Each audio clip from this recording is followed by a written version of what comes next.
What's up? We are energizing. We are.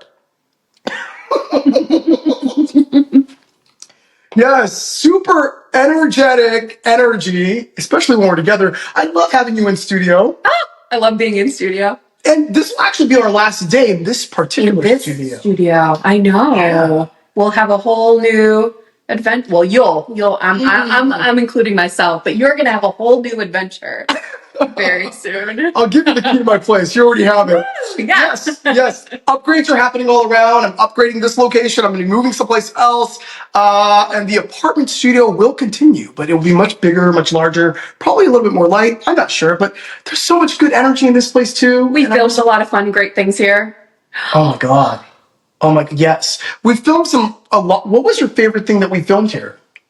And by the way, we are going to get deep in this episode. Yes, I'm interviewing Charles. Charles is interviewing me. Yes, we are going to be doing that today. Oh my. Each other, yeah. My favorite, gosh darn. Well, there's so much to choose from. It was, I think you know too much. Yes, which I'm going to release that. But there's also Prost. Prost, I'm going to release that. And a whole bunch of Malvolia stuff. Oh my God. A lot of memories here. Oh, a lot of Malvolia stuff here. Body count. We did shoot some body count here. Oh my God. Multiple things, because I was in your bedroom, and then we used the kitchen, and oh my good. I'm gonna miss this place too. We're leveling up. We are leveling up. We are. I keep including myself. Because we are leveling up. Absolutely. We were having this conversation today about leveling up and upgrading in our entire life, expanding our energy. We are literally, like I've been saying this, we're like magnets right now. Yeah, this is also the manifestation podcast too. For any of you looking to level up your energetic game and attract more and affirm, it's time. Once and for all. Just do it. Say no to things you don't feel comfortable doing. Absolutely. And say yes to the things that light you up, that you want to receive. And you have been sharing about things for you, about seeing this space a lot more very soon. There are contracts in the works. There's a lot of good news happening right now. And so can't wait to really talk about it. We can't wait to really talk about it. Exactly. Before we talk about that and more, and ask all the questions that we want to know about each other today, please take a moment and subscribe, like. Let's get this video out to more and more people. If you're enjoying the podcast, if there are questions that you have for us, we are filmmakers, we're actors, and we are in the horror community as well. But we're more than that. We're besties, and we have interests and things, and we like to talk about a lot of things that may be interesting to you, or they're interesting to us. They're interesting to us. So Can I do it? Yes, you can. Oh, I don't know. Is it going to happen on this one? Oh. It works for you. Oh my goodness. It must know you. All right, go over here. Well, the heart has to be more. Yes, that's it. Hold it. I got it. Brad, I'm so happy for you. No, I wanted this for you. I love that for you. Finally. What is this, episode 14? 14. Oh my God. I'm going to sit like you because you're doing the whole crisscross applesauce thing. We're definitely going to be indulging. Yes, we are. We are going to be indulging today. Wow, you haven't been able to do the heart. No, you can. No, I can because I'm using your phone. Not my home button phone. Anyway, so I don't think we welcomed everybody to Beyond the Body Count podcast. I'm Jennifer Nangle. I'm Charles Chudabala. And we're going to take this episode day to interview one another. Oh, yes. I came up with some questions to ask Charles, and I may answer them too because I think they're pretty deep. Absolutely. This is going to go where it goes. Yes. Absolutely. And I've got some questions for us too. And everything is on the table. Everything? Oh. I did say we could say pass with no questions. If we feel very uncomfortable. That's true. But hopefully we'll be open and honest. We will be. We will be. As open and honest as we can. Okay, so do you want to start or you want me to start? I love you. You came up with this, Sydney. So yeah, I'm gonna drink my black cherry. Okay, here we go. Ghost right now. So, and how is your black cherry Is ghost? that the first question? Yeah. I'm being honest. It's terrible. It's horrible. He's being honest. Being honest. It's really not good. It's not his favorite. Not even like in your top 10. No. No. That was 2 for 5. So 2 for 5. yeah. Okay, so my favorite question to ask everybody is, what's your favorite color? Oh, it changes. That's okay. You can even give me top 3. Okay, top 3. Well, it's always green. It's been green my entire life. Okay. I love green. Okay. Right now, purple is my power color. Yeah.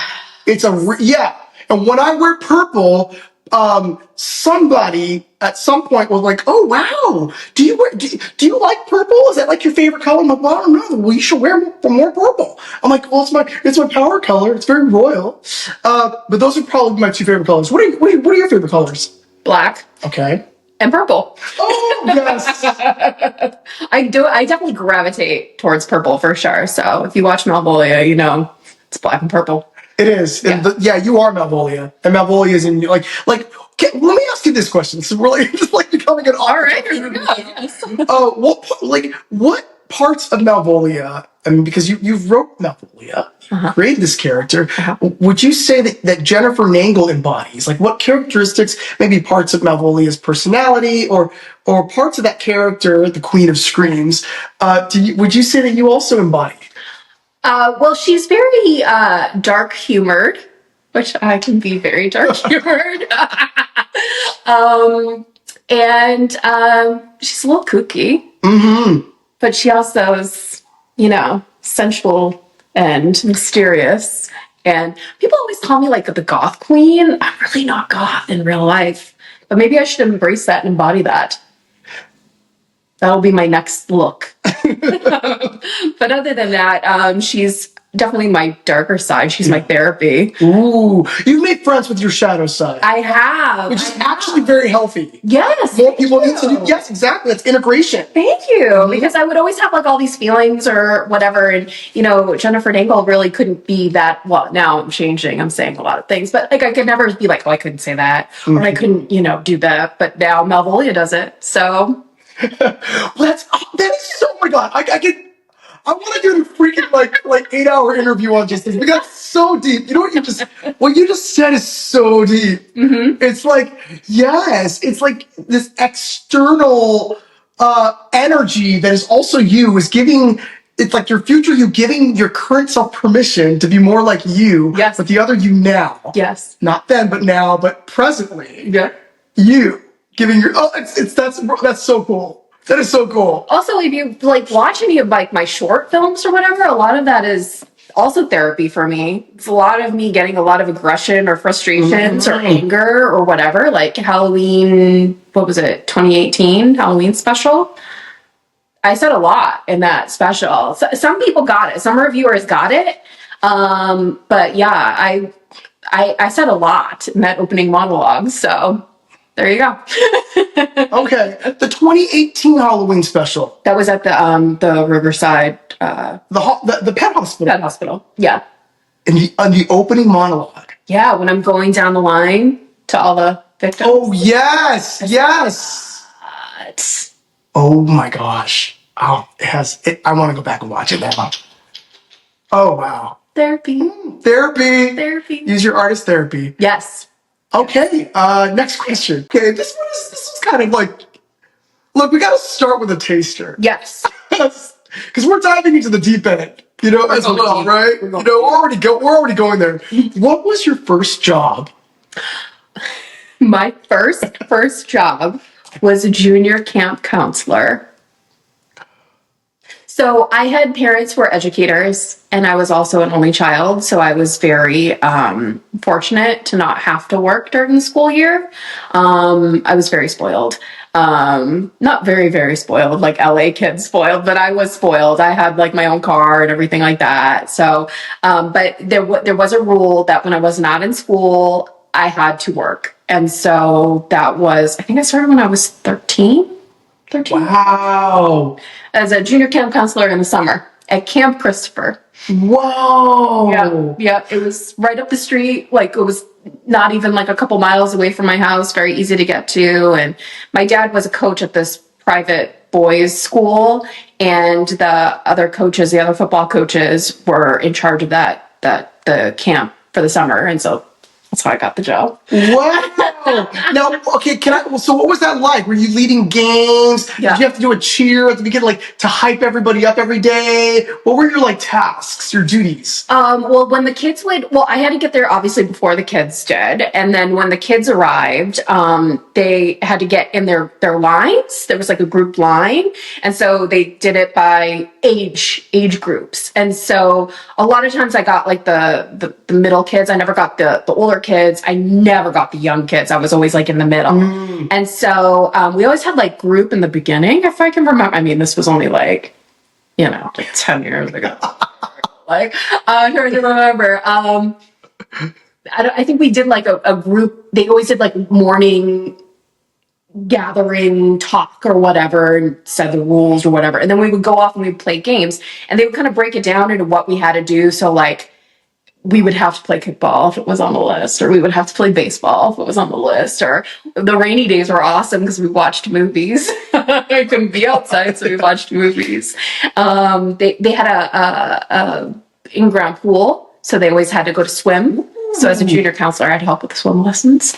Everything and anything you could think of. Were the summers pretty hot out there? Okay. Yeah, very humid, very hot. This is Florida. No, this is Massachusetts. Massachusetts. Okay, Yeah. you hadn't moved to Florida yet. I never Oh, your parents live My in parents live in Florida. I know. went through this. It's okay. It's okay. It's very confusing to people too, because they're like, "You're from Florida." I'm like, "No, I'm from Boston." They're like, Boston. "Wait, but you go to Florida all the time." And it's because my parents retired there when I was in college.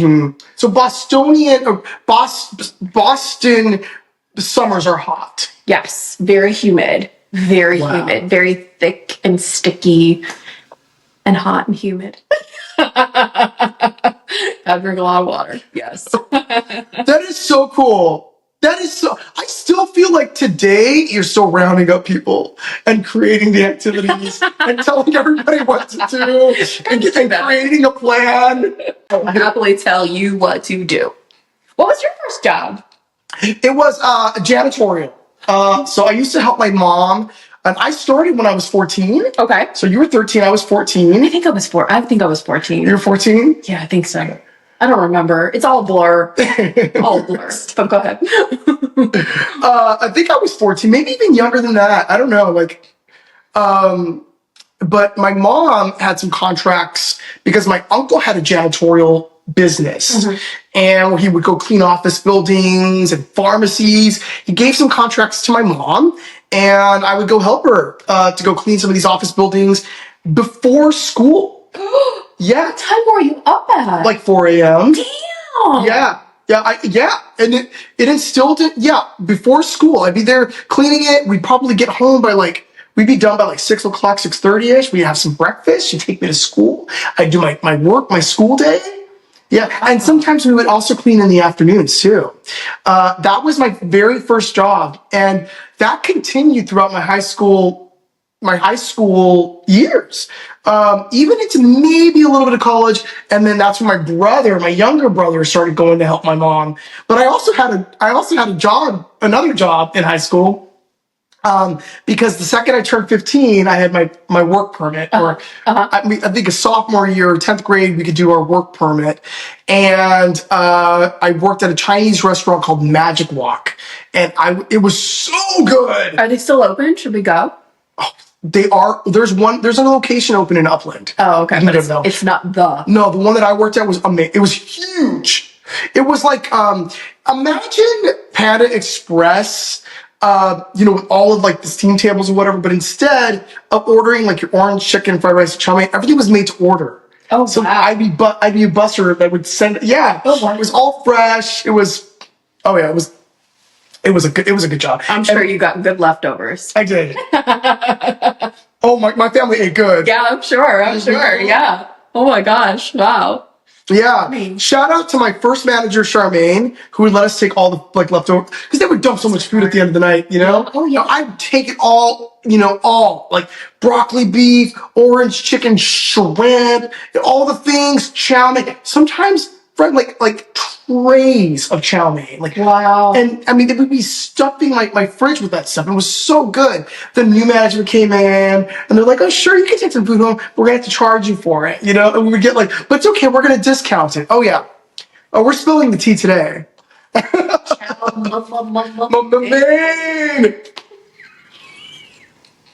Yeah. All right. What's your favorite memory? Did I ask that? No. What's your favorite memory? I didn't ask that. My favorite memory? Yeah. Wow. It could be anything. My entire life? Oh, no. I was like, your entire life is your favorite memory? That's amazing. Maybe that's true. Do you want me to tell you mine? Yes. Okay. Okay, I'll tell you mine. So we had the Boston Museum of Fine Arts in Boston. Ooh. And so I've always been into art, and my mom really loved to influence like the creative side, the arts and all that, music and stuff like that. And so anytime that there was like a new exhibit, she would take me in and we would walk around and see all the paintings. Ooh. So we saw Degas, we saw Hopper, I'm trying to remember their names, but we saw like a lot of really cool paintings. I think we saw Jackson Pollock too. So we would always go in, and then at the end I would be able to pick out a certain print that I liked, and there was one where there's like, again, kind of going back to you, like it was Chinese food. I'm trying to think. Maybe we can insert a picture here, but like it was like this girl at the Chinese restaurant. It was Hopper, I believe, and my grandmother loved it so much that she also got. So I got a small print of it. My grandmother loved it so much that she got the bigger print, and my grandma passed away almost like a year ago, and my mom sent me her picture, so I have it now. I've got the large one, and it's such like a really great memory because it reminds me of going into Boston, and because Boston was 20 minutes away from our house, which isn't like too far, but we were still in the suburbs, so it was always cool to go in the city and just experience art and music. I'd go to the symphony a lot too, but that was always the greatest memory. Oh, that's beautiful, friend. Yeah, and just, I mean, that connection with your grandmother too. Mm-hmm.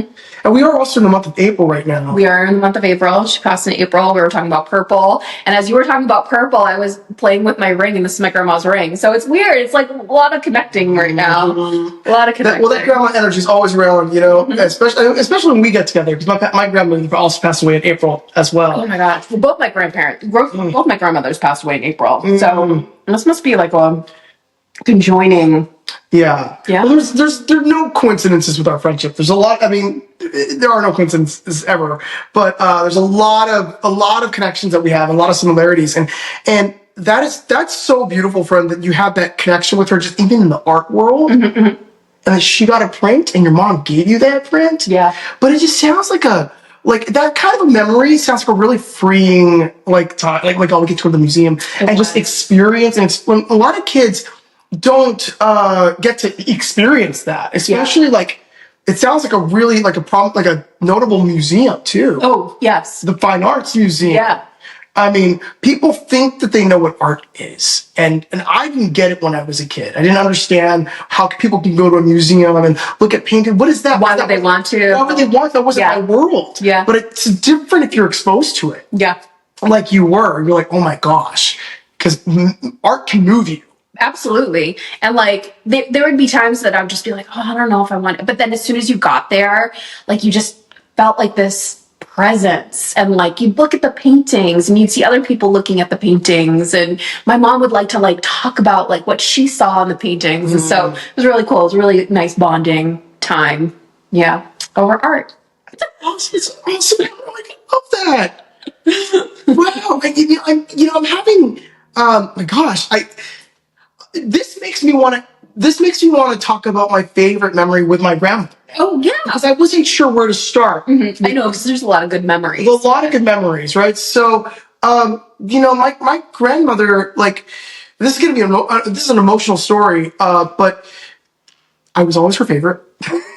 We had a very, it was very, very well known.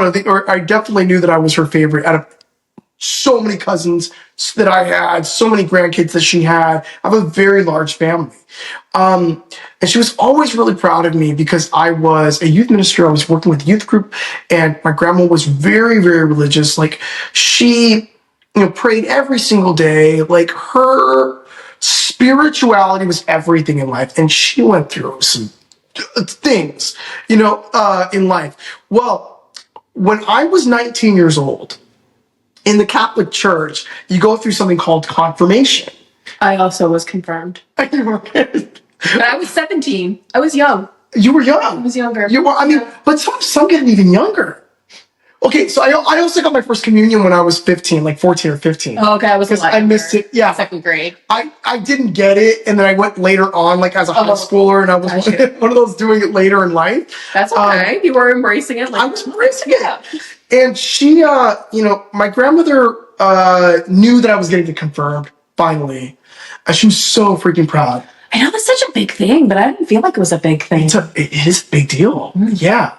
But I knew it was a big deal because I think my grandmother, she was influencing you, made me feel like it was a really big deal. And so, while others were going through the motions, I was really taking things seriously because my relationship with her is just, she was my most important person to me was my grandmother. Yeah. And, she was like, she got cancer and the cancer took her. It was her decline from when she got cancer and to her just declining by the end, was really hard to watch. But I remember going to go visit her, and I just put my head on her, and she only spoke Spanish. She never learned English, but she was just like, "I will be at your confirmation, even if I have to get up. Even if they have to put me in a wheelchair, I will be there." Well, she passed away a week before my confirmation. Oh,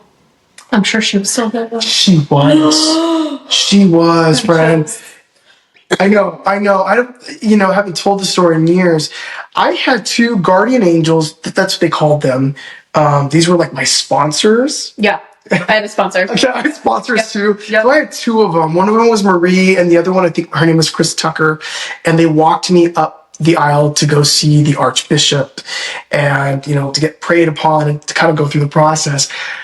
When I got up there, I just kind of got on my knees. I fell, and I just started I felt this energy come over me. I felt like my grandmother was hugging me. I started sobbing. They started sobbing. We could not control ourselves. And we were literally shaking up there, and they held me. And by the way, there are others that need to get confirmed. Yeah. But, I didn't know it. I didn't realize until later in life the importance of having your moment. I realized, when your moment comes, you take it. Absolutely. You take that moment. It is yours. So by the end, we walked away, and they gave me a hug, and Marie put her hand on my shoulder, and she said, "Charles, your grandmother showed up." Oh. And we just all lost it. She goes, "Charles, she was there with us. She was celebrating. She was just like, thank you. Finish it, get him up there, because we had this strength within us, and we knew it was coming from, and I was like, thank you so much." It was a big gift. It was a huge gift. I would have to say that's one of my greatest memories of all. As I tell it today, it was like it was yesterday. And it's true. And when we're together and we see those hummingbirds, it's like, I've got a hummingbird tattoo. It's the sign. Yeah. Mm-hmm. We'll be seeing butterflies soon. Which is also related to the museum. It is related to the museum. The National History Museum? National History. Yeah, we're going to be going to the National History. I've never been. The butterfly exhibit. I don't think I've ever been either. I've been to the tar pits. Oh, yes. Yeah. Yeah, I don't think I've ever been to those either. It's pretty deep there. How do you feel about, I'm going to bring some national news into this podcast. How do you feel about the dire wolves being resurrected. You know, Did you hear about that? I did recently from a friend. He was telling me about it, and I was like, "Wait, what? What is going on?" Yeah, they're not extinct anymore, or something like that. There's video footage. They got them in their little cups right now. They sound like they're the way that they bark, or it's a really very interesting sound that they make. But they've been able to Jurassic Park that, and not only that, they're bringing back the woolly mammoth. Probably I also heard that as well. The crazy times we're in. So how do you feel about it? Bring it. Bring it! I mean, there are a lot more scarier things out there, so might as well just keep bringing the weirdness. I believe so. Yeah. All right, I got a question for you. That was beautiful. That was beautiful. Thank you for sharing that with me. Yeah. Right, podcast over. This is it. Oh, I love this question. I feel like you've been asked this question before. All right. But I don't know if you've been asked this question before. But I feel like you should have been. Okay, anyways. All right. Somebody should have asked me. Somebody should have asked you. I'm going to ask you this. All right. If a movie were to be made about you, which actor would you want to play you and why?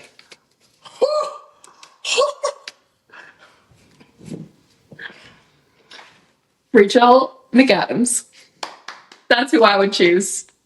I think she would definitely pull off my essence. Awesome. Yes. Why do you think she would pull off your essence? Because she can be like super serious. She can also be like super funny and kooky. Like she's got such a range, like me. And I think she'd be a badass. Like you? Yeah. And she can pull off dark hair too. Oh, I love Rachel McAdams with dark hair. Yeah. Same. Was the Notebook that she had darker hair, right? Yeah. Mm-hmm. Oh. Yeah, she'd rock it. Okay, I have a follow-up question. So, if you could also like direct this biopic or produce it, like what part of your life would you want it to focus on? Oh God, probably when I maybe like moving out to LA because I think that would be more exciting than like my journey growing up and like my journey in college and stuff like that. I think moving out to LA because I was supposed to go to New York, but 9/11 happened, so I waited like a year and then I moved out to LA, and I've been here ever since. Wow. So I'd probably start there. Yeah. It's it is a part of your journey you don't talk a lot about. Like I don't. Moving out here. Yeah. Yeah. Like it'll come up in podcasts, but like a lot of people like ask because I came from Niagara Falls, Buffalo, New York area, and then that's like by the Canada side. Yeah, Canadian border, and so I moved from there because that's where I went to school, and I hung out there. I did Shakespeare in the Park one year, and I did another stage show, and I was like, I'm never gonna really grow as an actor here, like real professionally. Like there are people that work there constantly, but they also had to have a side job. And I was like, well, I want to be a full-time actor. All I want to do is act. And so I'm gonna go originally to New York, but then I'm like, I'm gonna go to LA and I'm gonna get on a TV series, and it's just gonna be one job after another. And it wasn't like that, but here we are. I'm glad you made it here. Yes, correct. And I'm glad I met you in the horror community. Oh, because I'd be so lost without you. Oh, Fred, I'd be lost. I'm sorry. Like I realized, well, I guess as producers, we're like cheat the camera. Like does that? That's the thumbnail.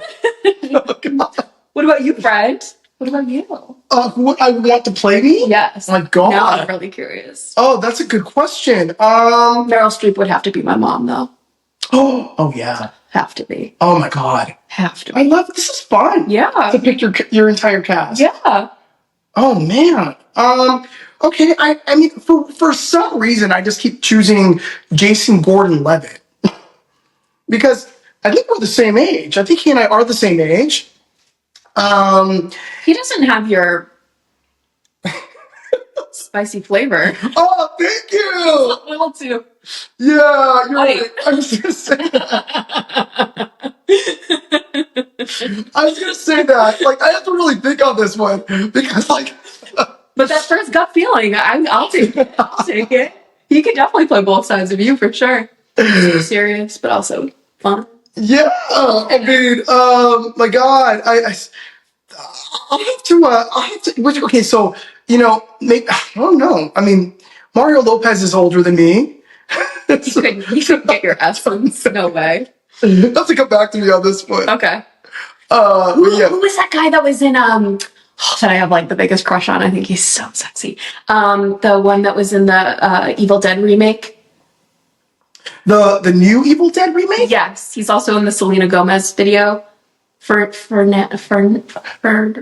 Not Benny Blanco. no, hold on. Evil Dead, the one with with the mom, right? The mom was kind of It's with the tree. with the tree. Evil Dead. Shiloh Fernandez. I don't think. The Evil Dead remake. Yeah, I love that one. The one with the tree. The tree. The tree?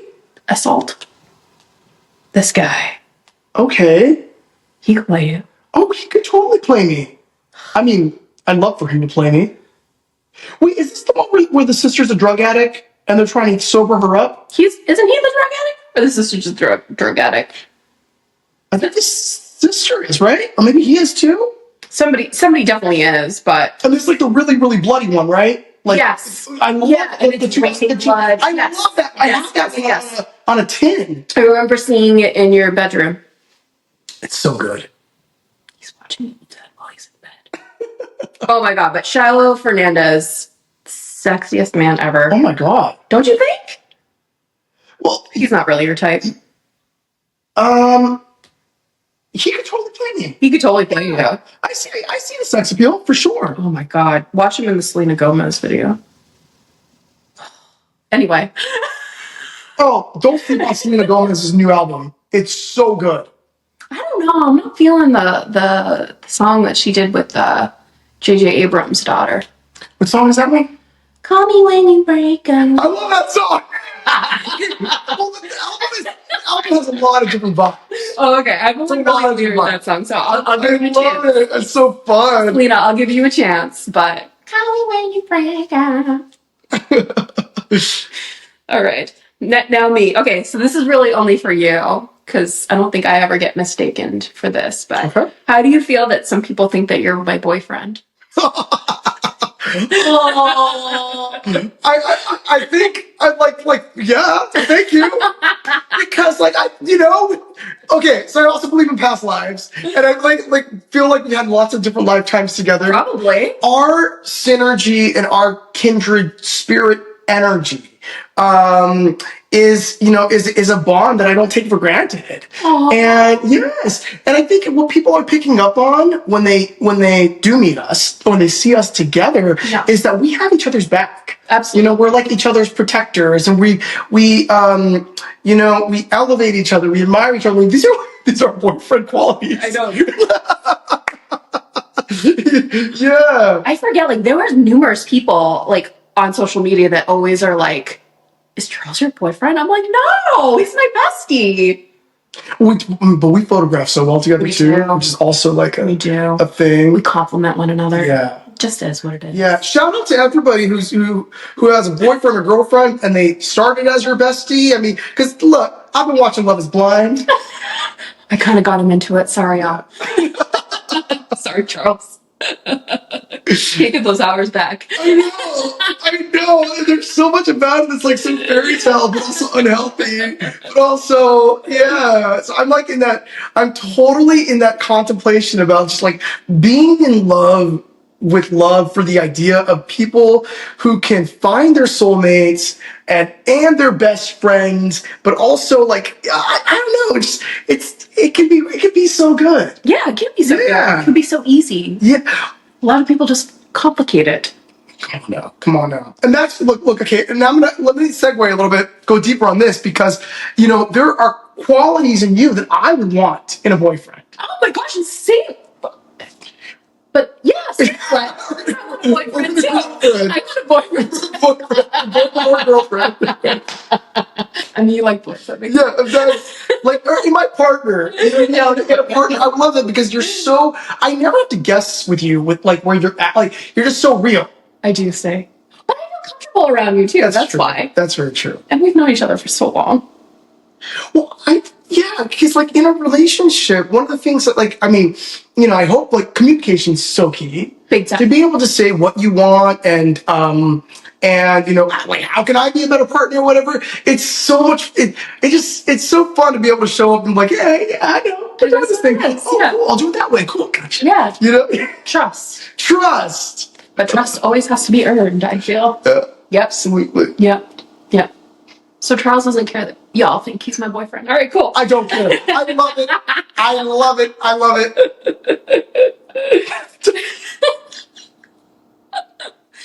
Oh, yeah. Let's see. Where do we go from here? I can go next if you want me to. I got another one. Okay, sure. Okay.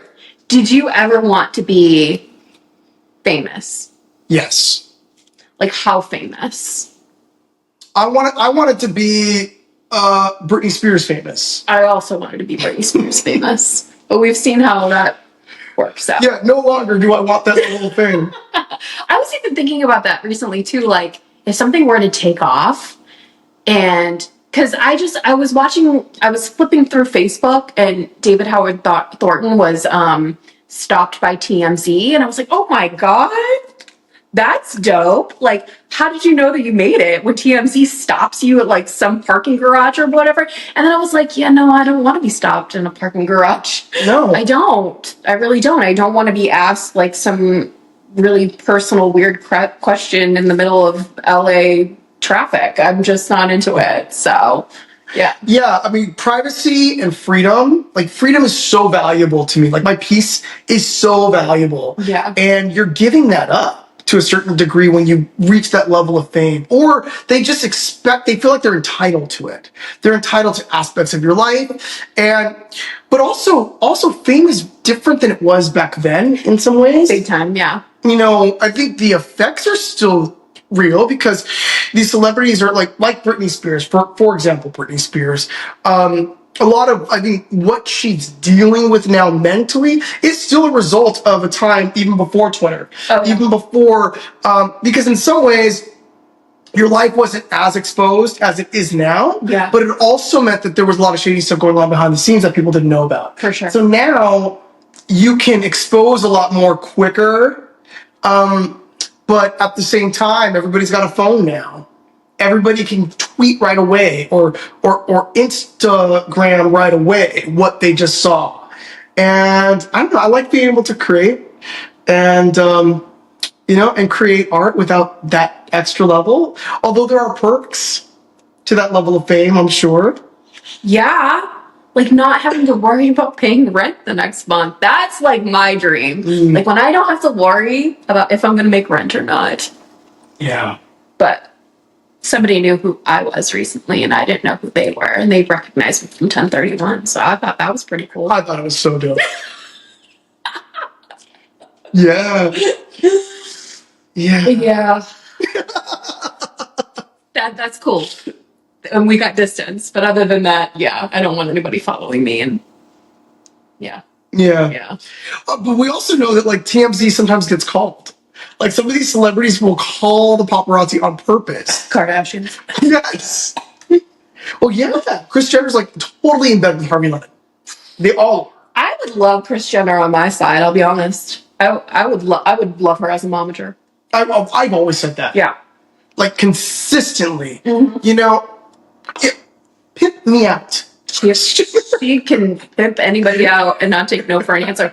But I was like on Instagram and I guess she was like managing a girl pop group. Like She was. years ago, but they weren't successful. No, they were not. Not everything she's done has been successful. Such is life, true. Exactly. True. And that's the other thing is people look at success, but it's like how many business people have had failed businesses. Yeah. Right? How many failed businesses until they got the successful one? Or how many successful businesses and then not so successful? Right. Go the other way. Right. I'm sure the Kardashians are closing down businesses all the time, but we're not hearing about it because they're not going to do press about the thing that folded. No. Or isn't doing so well, right? Like Kim Kardashian's makeup line what happened to that? That went away for a while, and then she tried to bring it back, and then nobody's really talking about it. So, yeah. Okay. Right. Wow, we both want to be famous. In our own way. In our own like way. we want our stipulations and guidelines for our fame. Well, okay, let me go back to David Howard Thornton, because Terrifier, I think, is a different animal.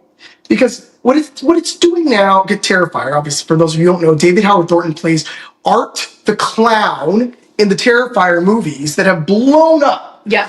They've become a pop culture sensation, which feels like overnight. We know it didn't happen overnight. No. This was a lot of blood, sweat, and tears, a lot of not getting paid. He was not even the original Art the Clown. No, he wasn't? No. All Hallows Eve, right? Yeah. Was the original, anthology series for that? Yeah. And so, a lot of blood, sweat, and tears went into, what you guys now see. But I feel like because this is an indie horror level of fame that's become mainstream, I think the level of fame is always different I think it's always different for horror icons. I think it is. So, for example, we now see Jennifer Fertility on The Real Housewives of Beverly Hills, right?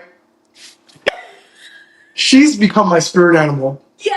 I want to be friends with Jennifer. We want to be besties. Jennifer Tilly, if you ever watch this, we want to be your best friend. Forever. Bride of Chucky. So fun. But she's you don't see her on TMZ all the time. You don't see her getting chased by paparazzi, and she's managed to, because that Simpsons money is long. Let me tell you. But she could show up to conventions if she wants to and have some fun. Yeah. And, and she's amazing, right? But a lot of our horror icons, they're very well known, but they're not being followed around all day long. True. Very true. Right? So you're right. Somebody probably called. No shame. It's awesome. Should I ask a question? Yes. All right, let me ask a question. We already asked that. Oh my gosh, friend. These are so deep. Are you ready? You don't have to answer. You don't have to answer. I did pull some really deep questions. Okay. All right, here we go. I'm going to ask this one here. When was the last time you cried, and what were you crying over?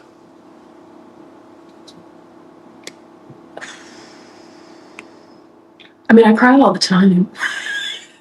I'm a very sensitive soul. It's also what makes you an amazing actress. That's true. It's because you can access your feelings. Your feelings and your emotions and the depth of your emotions are your toolkit. That's true.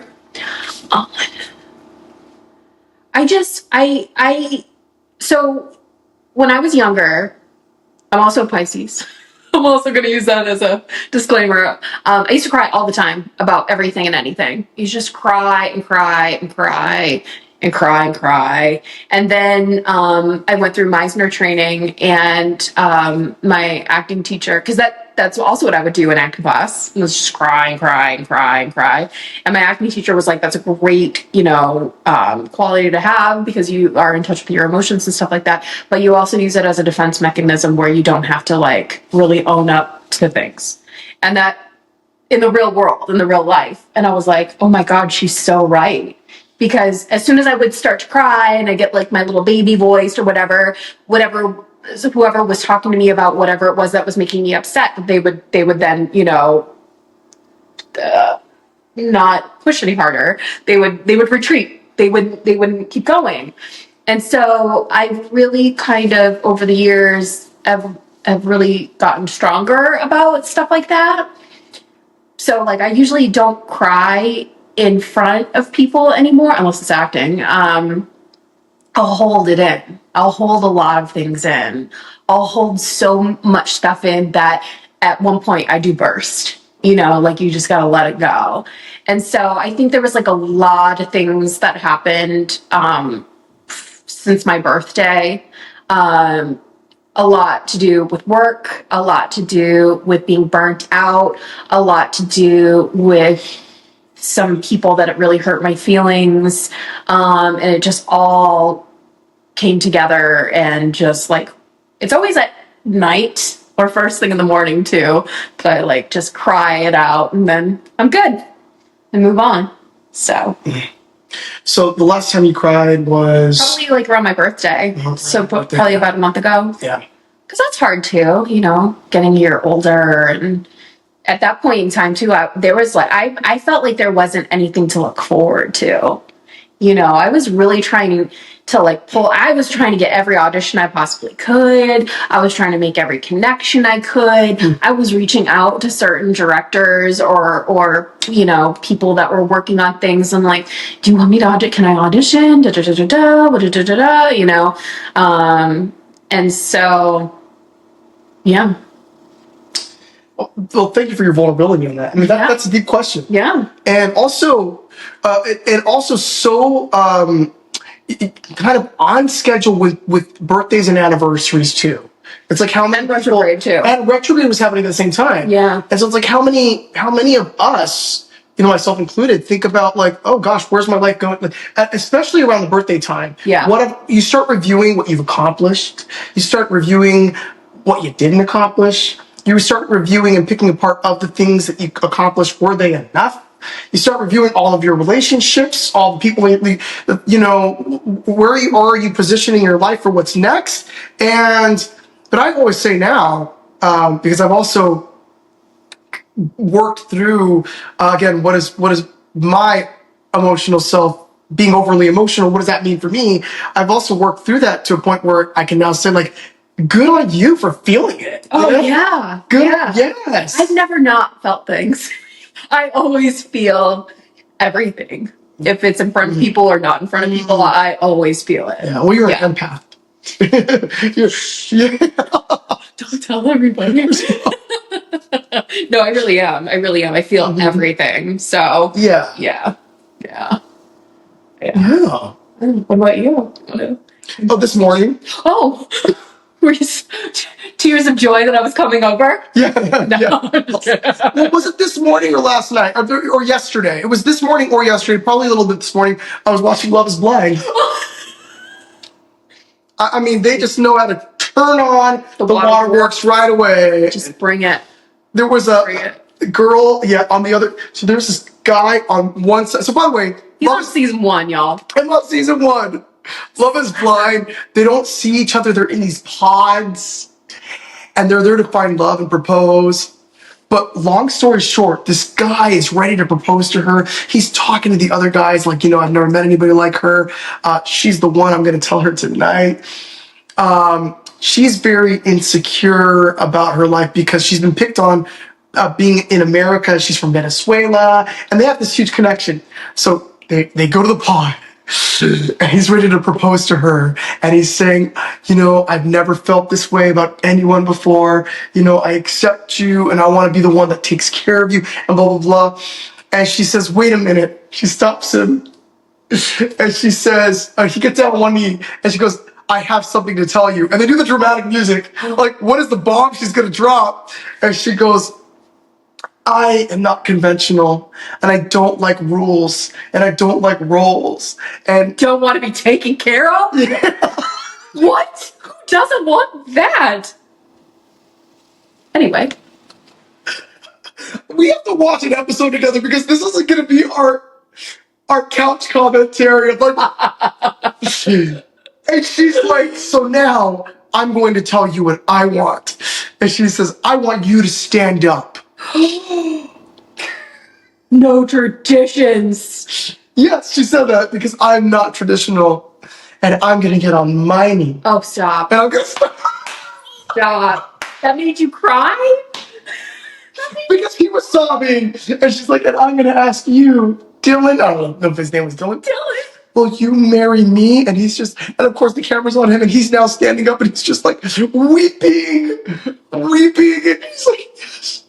Wait, did she get the ring though? I'm in episode 2. I haven't even gotten that far yet. Well, you're gonna have to keep us posted because if she's not traditional, she doesn't need an engagement ring. Well, am I right? No. Am I right? I don't know. I bet you she sports that ring. So when they go on this 1 month excursion, well, they're going to go on a month together on some So what happens next? These people, They go- there's another part? They go on the couple trip. Oh. They go on the couples trip. So they leave the pods and go to the couples trip, and then they come back to their hometown and cohabitate with one another. And in the later seasons, they started to socialize with the other couples, which is pretty fun because the other ones were hitting on the other ones, and then this like, are you into her now? You see what she looks like? Are you into her now? It's a lot of drama. And Nick Lachey and because there's a reunion are out there. There is also a reunion, but there's a lot less of Nick and Vanessa Lachey because wow. I heard about that. I heard that she was like all like asking everybody about a baby. That's all she cared about was babies. Are you gonna have babies? Are you thinking about babies? Are you guys gonna grow your family? Not everybody wants kids. Like, I know that's crazy in America that we live in, but not everybody wants kids. I can't wait to see those reunions that people are talking about. Like, because I guess she made people uncomfortable. Very uncomfortable. And it's like, we want to talk about other stuff besides babies all the time. Yeah, there's other topics like the Dow Jones. Did you guys buy a house? So many topics. Babies. Oh man. So do you have any more questions? I do. Okay. I got a lot. Wow, we gotta do a two-parter. All right. We're at 52 minutes. We're at 52 minutes. I'm enjoying this. I am too. Just went by like that. I did. Has there ever been a time in your life that you have ever felt like your life was in danger? Oh yeah. Oh yes, a few times. Times. Mm-hmm.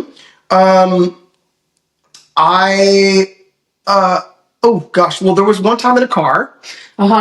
Where I felt like my life was in danger, and I think I wasn't paying attention, and I was going really fast, and I'm not proud of this at all. I'm not proud of this.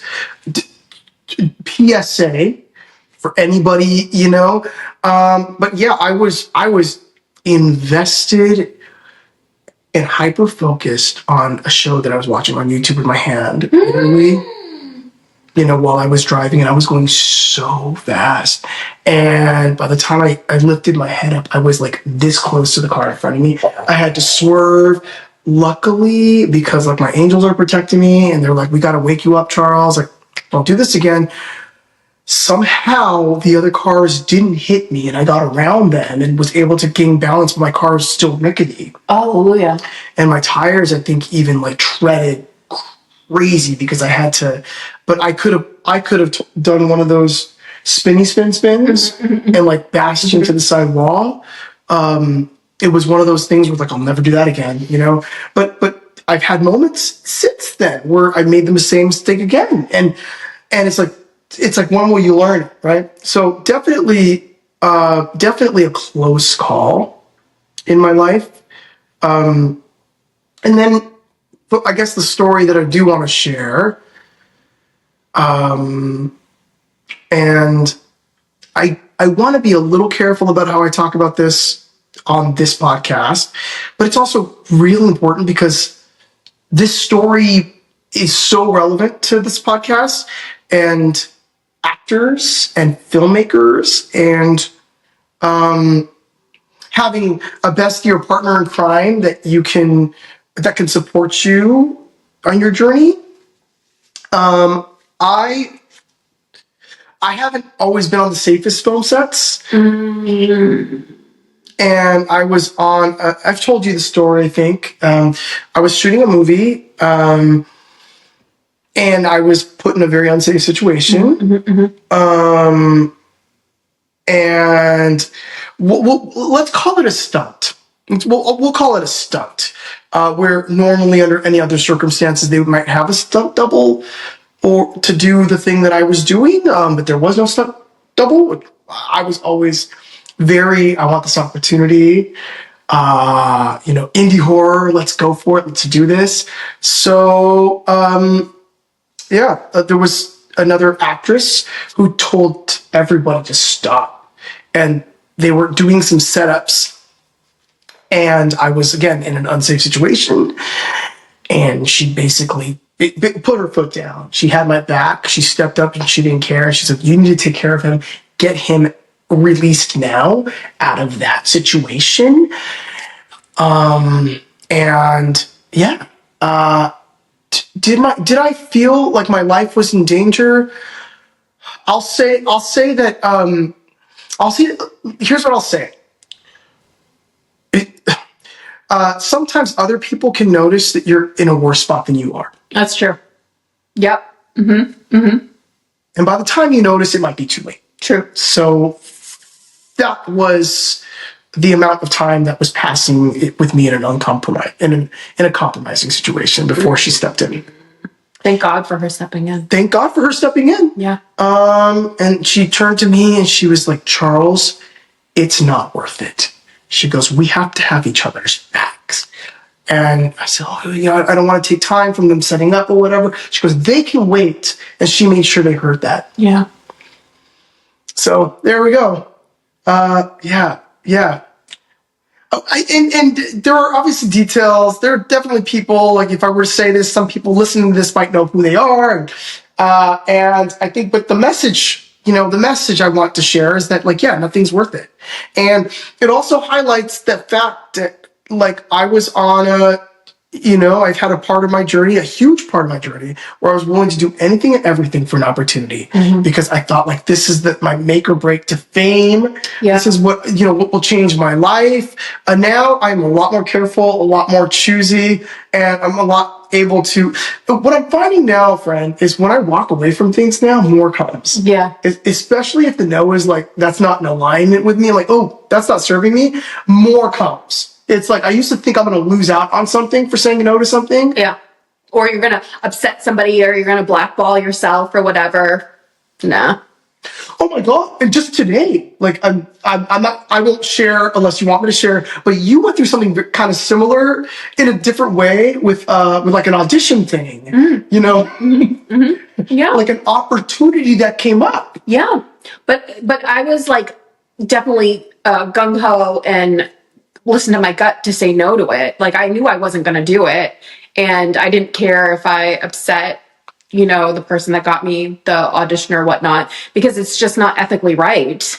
It's not right for me to do it. So I had no problem saying no, but thank you for helping me word it correctly. Cause I have gotten to the point where I'm so blunt that I would have just been like, no, that this isn't me. I'm not going to do it. But you can't do that in business.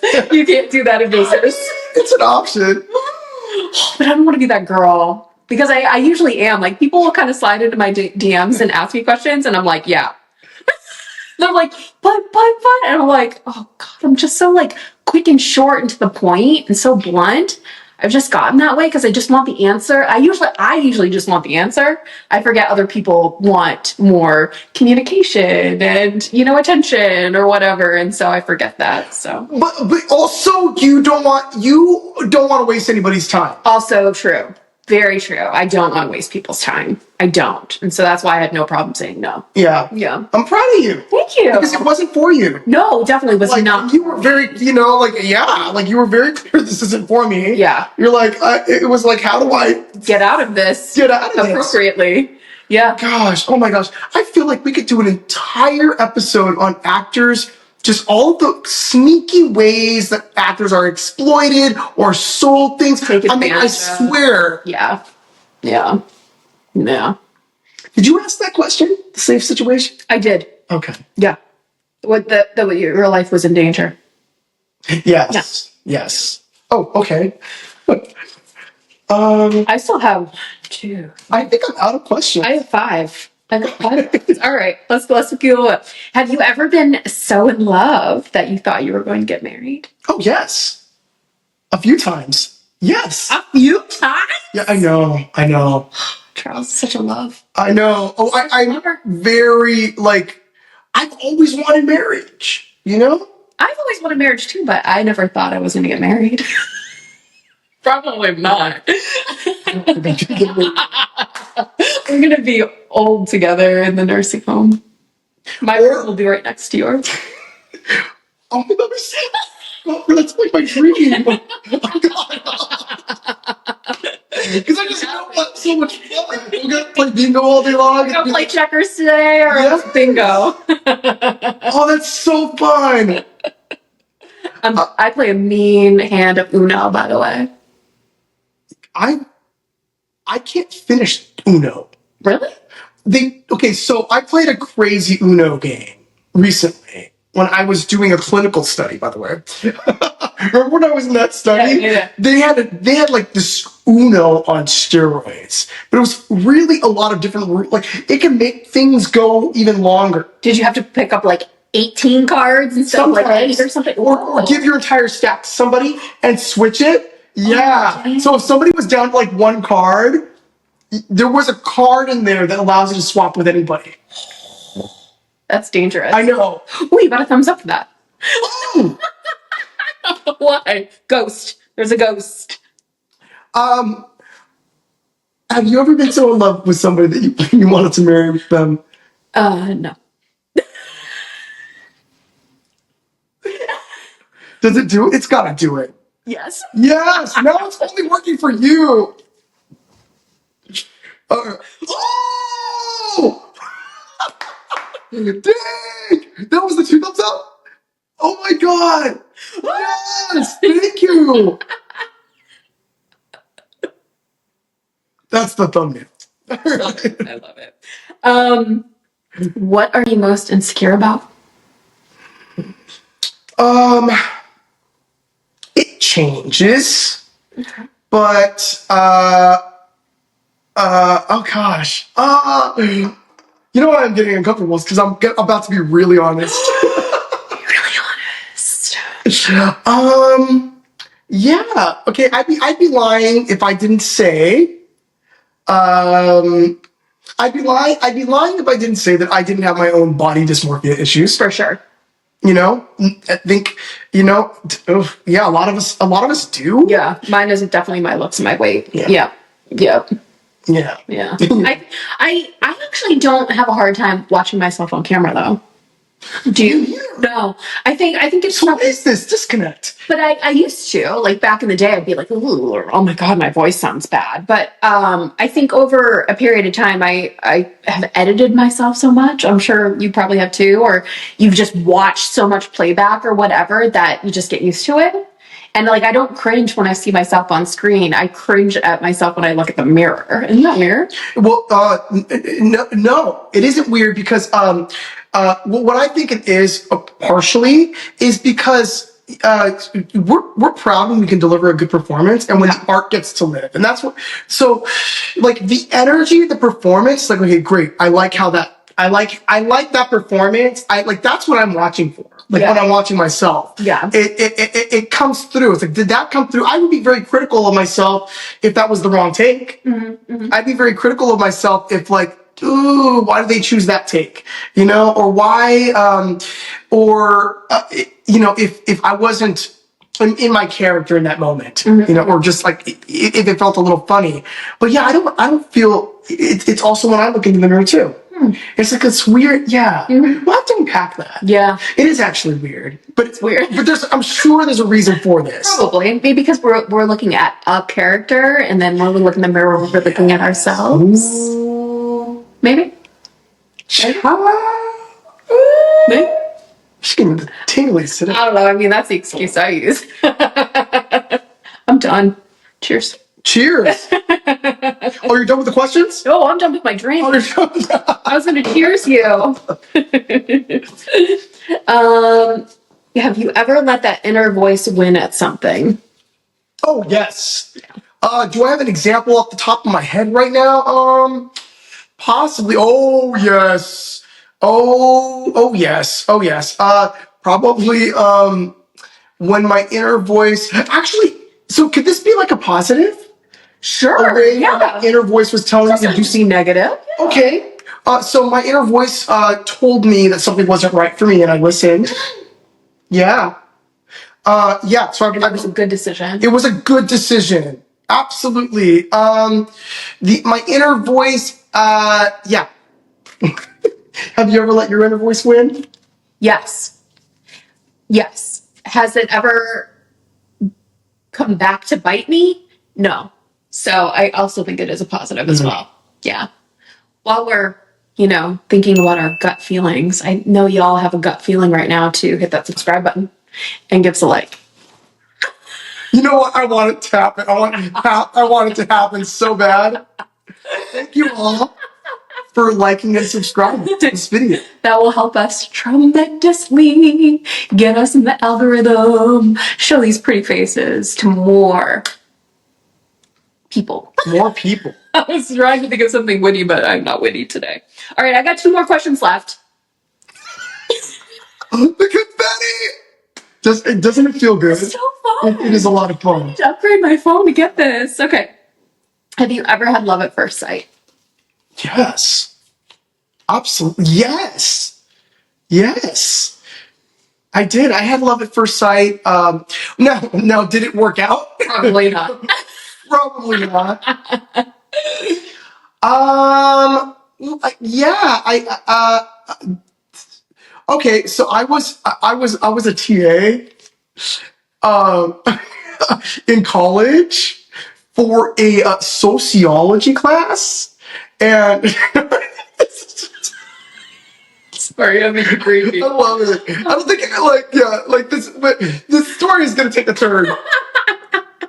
And there was a part of the course where they had to do this cultural, a cultural biography on another student from a different culture, right? So we would have 2 sections, right? Because the teacher, Professor Gomez, taught 2 sections.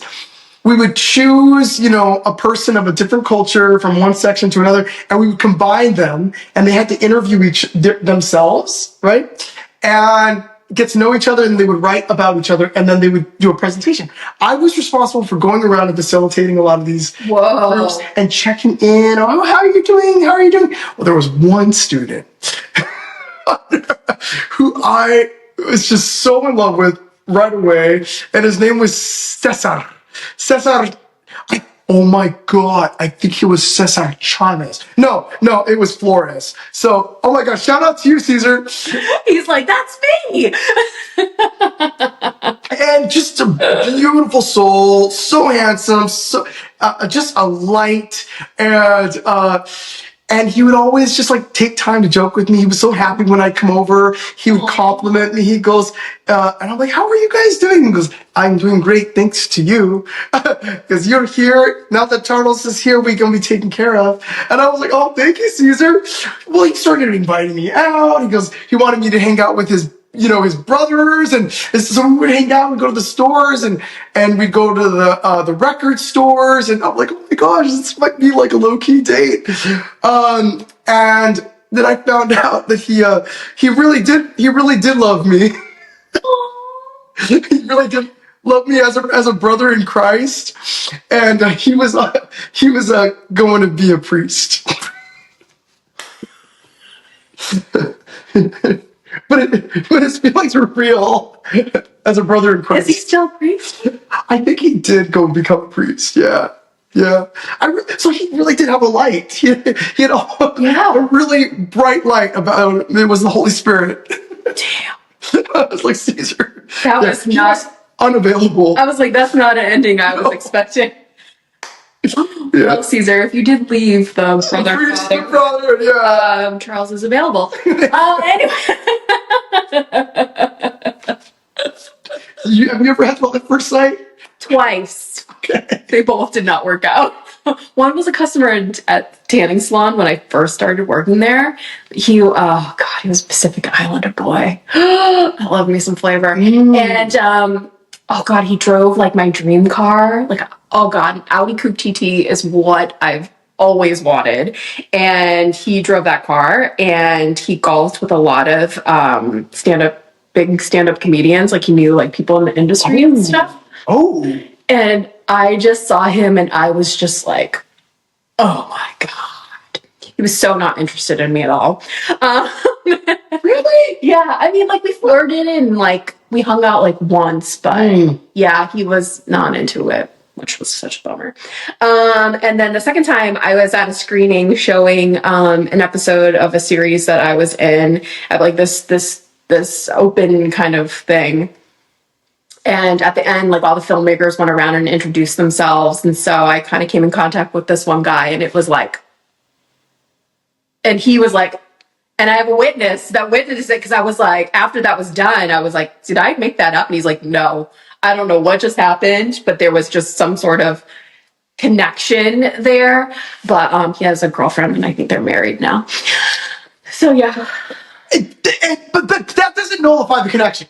There was some electricity. There was. Oh God, he's super funny, really entertaining. The humor stuff. I get it. Because the whole Pete Davidson of it all. And dating Kim Kardashian and Ariana Grande, and I'm just like, I don't get what is the he's kind of a little quirky looking in a little ways, but it's the humor. Yeah, funny men, funny women. I think funny. Yeah. It's attractive. Yeah. It's super sexy. Where you're like, oh my God, I didn't think you were sexy before. But making me laugh is kind of sexy. It is. It's lighthearted and it's nice. So make sure you make your partner laugh. Yeah. Yeah, but start with you laughing every day at something. Yes. Yeah. Yes. Add that in there. Laughter starts with you. Your gut feeling. And your gut feeling. All right. Do you have one? I got 2 left. Okay, and then I only have 1 left. Should I ask one? Yeah. And then you'd ask yours? Okay, I'm going to ask one last question. Okay, whatever one you feel is best. Oh my God. Well, actually, I only have 1 left. All right. If you were granted a redo of the past year, would you do anything differently? This past year? No, I don't think so. I don't think I would do anything differently. I think everything really does happen for a reason, even though sometimes it's torturous going through it. But I had a really nice year last year. I went to a bunch of conventions that were out of town that I wouldn't have necessarily have gone to. I spent more time with my parents, which I usually only see my parents once a year. I got to see them multiple times last year because of the conventions and all that kind of stuff. Yeah, no, I don't think I would. What about you? No. No? No. Yeah, everything happens for a reason. Exactly. Yeah. Yeah. Mm-hmm. I love that. Yeah. Yeah. Our experiences make us, and we're stronger because of for sure so much. I agree with that wholeheartedly. Yeah. Yeah. All right, my final question. Yeah. It's the final question. Hey. Oh God. Oh, what? Lame. Come on. There you go. Thank you. It's only satisfying if it happens the first time. I know. That was really crazy. It's so unexpected. I still liked it though. Have you ever dealt with a creepy fan or a stalker? Oh God, yeah. Yes. And I want you to answer this question too. Okay. If you feel comfortable. Yeah, I do. My DMs are so not suitable for work. They're on fire, man. They're on fire. His DMs are so fire. I'm like, you get that attention? Sorry, that's not. I'm not answering it. You answer it. Oh, that's fine. That is. Oh, yeah. I get requests. I get questions and requests. Do you get the feet requests? I mean, these DMs should require a description or subscription. The things that I'm being asked to do should require a subscription. Y'all have to start paying for that kind of stuff. But you get the feet requests, right? I have gotten feet requests. Yes. Okay. Yes. Yeah, I've gotten the feet requests. But yeah, it's there's a can of worms that if you respond, you're opening it up. Or I'm like, and sometimes my response is thank you. Yeah, and then that opens up. Yes. They've gotten crafty though, because they've learned to compliment on kind of appropriate things first. Yeah. It was wow, that was great job on that new thing, or wow, you looked really great doing it. Well, thank you so much. And then it's Down the rabbit hole. Yeah. Down the creepy rabbit hole. Yeah. So just creepy messages, no like stalkers or anything. But I do get like strange requests. Like, I think I got one the other day. Was like please, like, let me know now if I can hypnotize you. What? Did you let him do it? I'm not How can you do that? left on red. Oh, that's Left on red. strange. Yeah, it's left on red. Huh. And then, I mean, if they watch this podcast, which I'm sure they will, they'll know I don't want to be hypnotized. No, Yeah. not like that. Unless you call him daddy. Don't want to be. Sorry, I'm trying to. I think it depends on the person. Actually, I take it back. You can call me daddy. But not everybody. Not everybody can. Oh my gosh. So stalkers for you. Yeah, so I'm gonna be real and honest. For years now, not 4 years, but a lot of years, I have this one individual who changes profiles a lot. And we're going back to like pandemic, even like pre-pandemic, changes profiles, uses different pictures so I can't track them. But always introduces themselves the same way, what their name is and where they're from and how they want to support my content. And I fell for it during the pandemic because we were all kind of lonely and wanting to talk to somebody, or we were all bored, or, we were lacking that, connection or whatever. And it got really creepy because like he said that he was in California.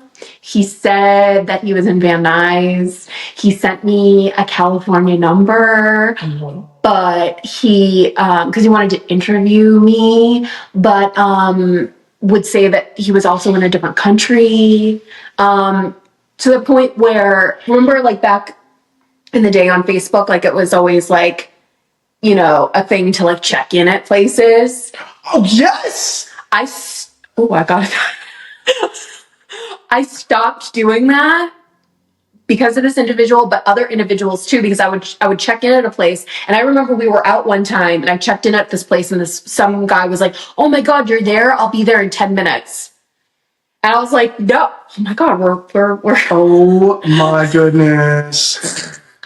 And I was like, yeah, no, I'm not checking it. So if I ever check in a place, it's always like after I left. Yeah. Or I like tag a location that I'm not there anymore, because it used to get a little scary, and I used to be like, I'm just an internet horror hostess with like barely any followers. Like, this is crazy and creepy to me. Like, crazy and creepy. That's obsession. There was also one individual too where my cousin actually had to like put his profile on private because he shares a lot of pictures of his daughter, and he had to put everything on private because there were some fans that were going to like my family's profiles, friending them, commenting on things, and it started to get a little eerie, like really eerie. Trying to find back channels. Yeah, and it's like nobody prepares you for any of this stuff. Like we always want to be nice to everybody. We always are really appreciative of our supporters and people who, care about us. But at the same time, it's like, it's a little weird out there too. So yeah, I do. I've got some. Yeah. Ooh. Oh my gosh. Like, and that's the deal with putting ourselves out there too. Yeah. It's like you said, you've got the fan base that you have, you've got your, the Malvolio world, but it's like this, we're being seen in places that we don't even know. I mean, that's a hard too, like at conventions too. Like I remember, I think there was like one individual that was like, I'm going to come to this convention. Oh. And I said to you, I'm like, how do I stay away from them? And, we had to kind of bring my manager into the equation. Luckily that person never showed up, but like I had to let my manager know, like, if this person shows up, like maybe try to I remember that from me, because it's very alarming. Yeah. And they can have full access to you. Yes, they can. Yeah, even if you are like, hey, it's really nice to meet you, okay, cool, have a great rest of your day, there are some people that still just want to hang out. Mm-hmm. And Mm-hmm. we can't hang out. I'm sorry, we can't. Like I would love to give you everything, but I can't. Yeah, I just can't. So, yeah. Yeah, and can you imagine like being one of the screen people or the Terrifier people? I can't imagine like some of the people that they get, especially Terrifier, because it's so gruesome and gory and I mean, That's so true. You bring up a really good point. bring out a lot of interesting things from people and fantasy, Yeah, whatever. Or they think that they could do to you what happens in your movies as though it's some, like love language. What do they call those things? Ooh, I wasn't what do they call it? Like a manifesto or like An ode to yes, yeah. I'm using all the wrong language and and I know you're the true crime person, so I totally am like a manifesto for sure. That's what they write after they do the thing, right? Or before.